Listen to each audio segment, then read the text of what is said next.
Halo teman-teman, balik lagi bersama saya. Tapi kali ini bukan Dire Talk, ini bukan podcast.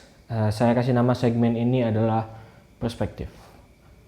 Dan di sini saya akan membagi sedikit dari pemikiran saya. Isu yang akan saya bahas kali ini adalah tentu saja isu yang lebih berbahaya dari corona, yaitu toxic environment atau dalam bahasa Indonesia lingkungan yang toksik.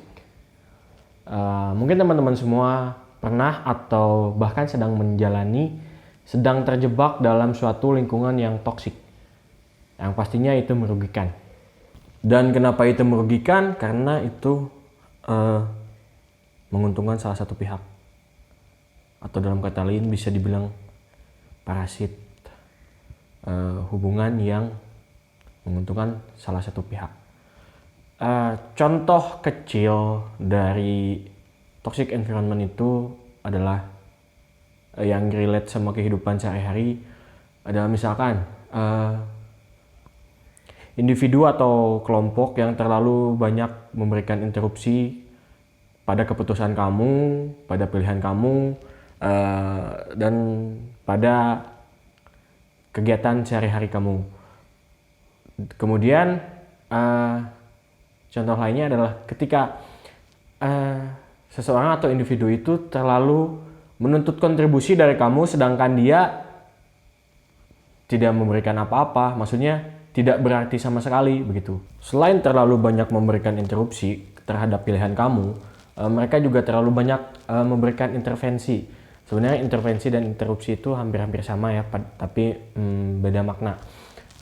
Kemudian pastinya kenapa toxic environment itu merugikan? Karena membawa negative vibes buat kamu dan orang-orang sekitar kamu. Dan lainnya adalah kebanyakan orang atau lingkungan seperti itu tuh kebanyakan dengan hal-hal yang suka mengkritik tapi dia tidak bisa menerima kritik. Kemudian ini entah apa yang salah, entah budaya kita atau saya lahir di tempat yang salah gitu. Di Indonesia itu banyak hal-hal yang menurut saya kurang tepat diterapkan gitu. Seperti misalkan kita memuji seseorang, kita memuji prestasi seseorang atau kehebatan seseorang itu bukan dengan kalimat positif, tapi dengan menurut saya dengan kalimat negatif, seperti sebuah sindiran.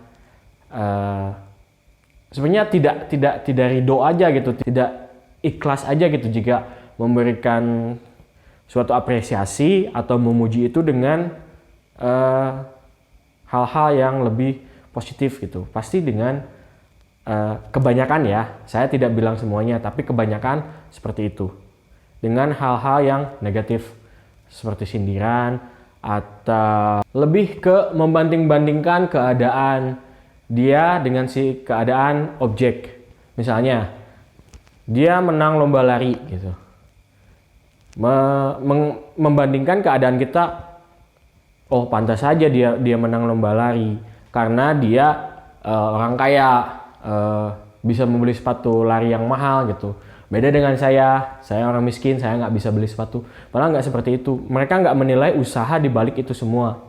Ada effort yang dikeluarkan dan tidak bergantung pada hal-hal yang menjadi perbandingan antara dia dan si objek tersebut. Kita mulai bicara ke individu. Individu yang toksik itu kebanyakan lebih ke berlebihan. Maksudnya berlebihan, dia tuh jadi merasa sok pintar, sok cantik, sok kaya, and anything else. Padahal jika kita pikirkan bahwasannya sesuatu itu dinilai bukan sesuatu, atau sikap kita itu dinilai bukan oleh kita sendiri gitu loh, tapi dinilai oleh orang lain yang ada bersama kita gitu. Mungkin itu salah satu dari akibat dia tuh nggak punya temen, dia tuh bermasalah dengan cara bergaulnya gitu. Dia itu ada kelainan dengan cara bersosialisasinya seperti itu. Dan dia itu butuh tempat yang mengakui dirinya, makanya dia mengaku-ngaku atau meninggikan dirinya sendiri seperti itu. Si individu tersebut ya kurang perhatian gitu loh. Jadi mereka melakukan seperti itu untuk dapat perhatian lebih dari lingkungannya. Tapi malah membawa efek buruk bagi sekitar. Hal-hal yang bisa mencegah kita atau hal-hal yang bisa kita lakukan untuk menghindari toxic environment itu adalah, satu, kita harus positive thinking. Jangan biarkan negative vibes yang dia berikan mempengaruhi pikiran kita. Kita harus tetap istiqomah. Yang kedua adalah give a little sense of humor, atau bercandalah, nggak usah tegang-tegang amat gitu loh. Yang ketiga, yang paling penting, tidak terlibat gosip. Udahlah, sekira-kiranya nggak perlu ikut kumpulan yang nggak ada manfaatnya, mending nggak usah ikutan gosip. Dan yang keempat, yang terakhir adalah istirahat yang cukup. Karena mood yang baik, fisik yang baik, fisik yang sehat, tentu tidak akan mudah terpengaruh oleh hal-hal negatif. Oke, sekian dari saya. Jika ada salah atau jika ada kekurangan, mohon dikritik, atau apabila kalian pernah mengalami suatu hal yang berkaitan dengan toxic environment, kalian boleh tulis di kolom komentar. Dan jangan lupa sebarkan jika video ini bermanfaat.